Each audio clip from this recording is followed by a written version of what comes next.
My stepdaughter told her friends I wasn't family, just the guy who paid bills. So I canceled her sweet 16 and donated the deposit. Her silence was priceless. Hello, everyone. Welcome to Reddit Visuals.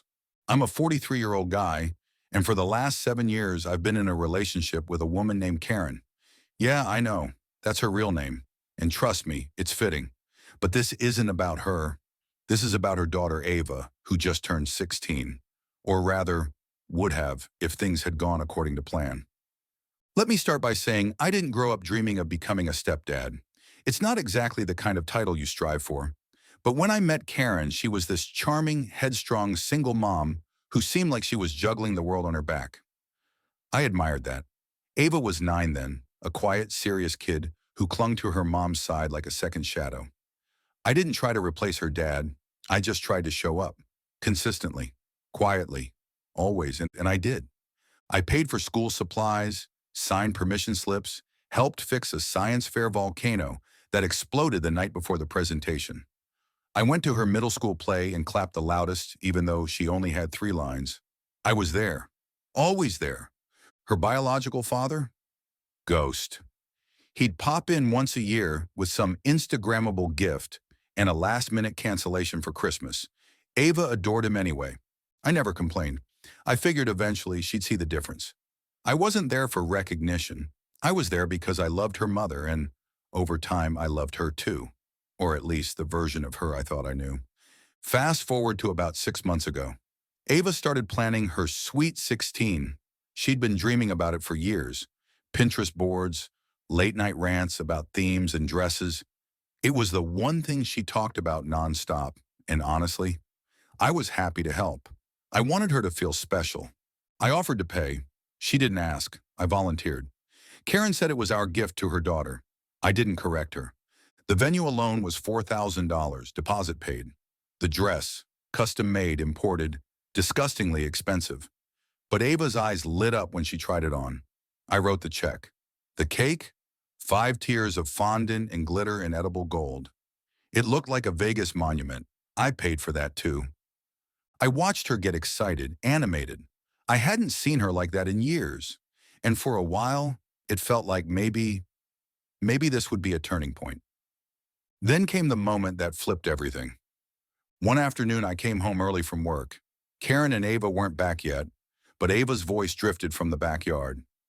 I looked out the kitchen window and saw her sitting by the pool with her 2 closest friends, girls I'd known since they were in braces. They were laughing, loud and carefree, sipping sodas I'd stocked under the string lights I'd installed. And then I heard it, clear as day. "No, he's not my real dad," Ava said, rolling her eyes. "He's just the guy who pays for everything. Literally, walking debit card. My mom's +1. They all burst into laughter. I stood there, unmoving, my hand clenched around a mail envelope. I don't know why that detail sticks out to me, but it does. Like somehow, if I just crushed that envelope hard enough, it'd squeeze the sound of her voice out of my ears. Just the guy who pays for everything. I went upstairs, quietly, numbly. I didn't say anything when they came inside, didn't bring it up at dinner, didn't even mention it when she showed me another dress option she liked even more than the last. I just smiled and nodded. And then I started making calls. Venue, canceled. Lost the deposit, but whatever. Dress, returned. Thankfully, the final alterations weren't done yet. Cake, deposit converted into a credit for a wedding in June. DJ happily gave the spot to a family friend's daughter who just graduated.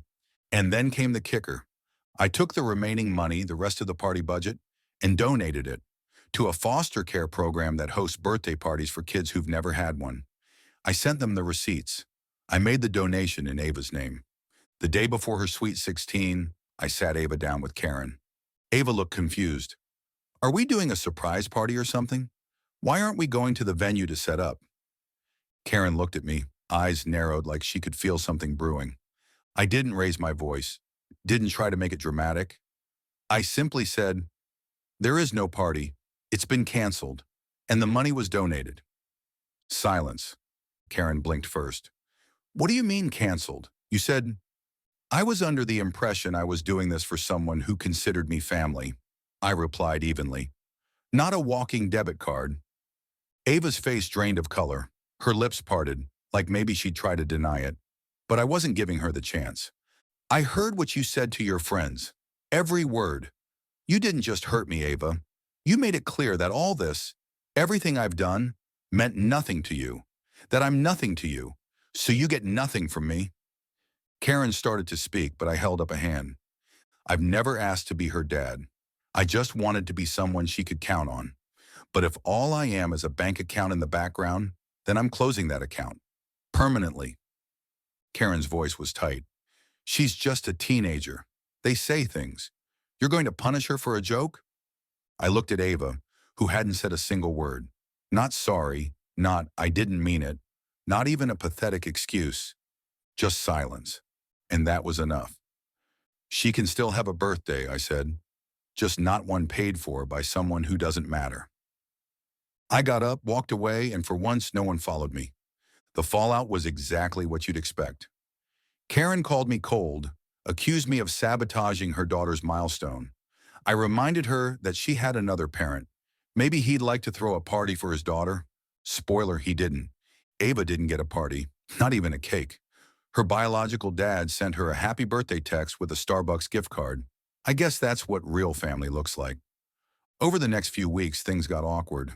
Karen stopped cooking dinner. Ava didn't speak to me. The house felt like a tension balloon ready to pop.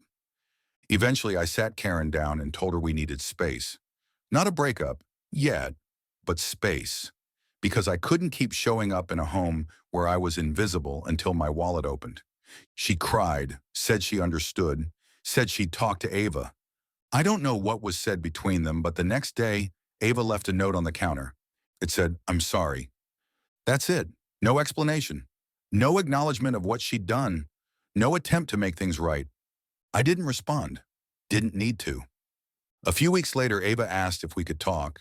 She said she hadn't meant it, that she was trying to sound cool in front of her friends, that she didn't realize it would hurt me so much, that she appreciated everything I've done, that she was just scared I expected her to see me as her dad when she wasn't ready. I listened. Let her speak. And then I said, "It's not about the word dad, Ava. It's about respect, about gratitude, about not spitting on the people who hold you up." She nodded, teary-eyed.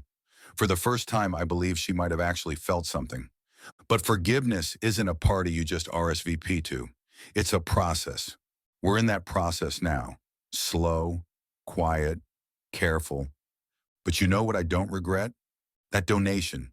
Every single dollar of it. Because somewhere there's a little girl who got a cake, a party, and a room full of people singing her name for the first time. And maybe, just maybe, she'll grow up knowing how to treat the people who show up for her. So, was I the a-hole? Would you have done the same? Or did I take it too far? Let me know in the comments, what would you have done? And if you enjoyed the story, don't forget to like, comment, and subscribe. It really helps the channel grow, and we've got more wild Reddit tales coming your way. Thanks for watching Reddit Visuals.